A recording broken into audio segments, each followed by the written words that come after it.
numaralı şöhretlerden ilk şu anda oy verdi. Geldi. Evet, saatler şu an yapılacak önemli şartlar var. Size sağdan koşuyor. Bazen her selamünle iki numaralı şöhretlerden ilk şu anda oy verdi.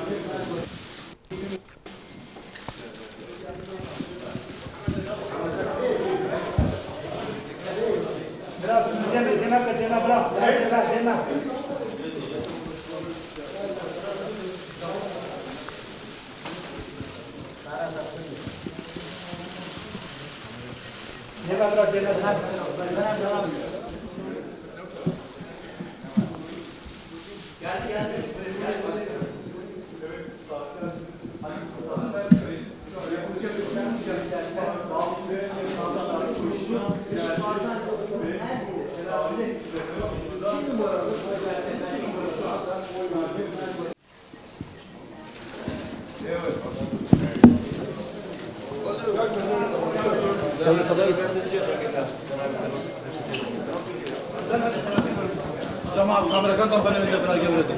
Tasvir ben hangi gün?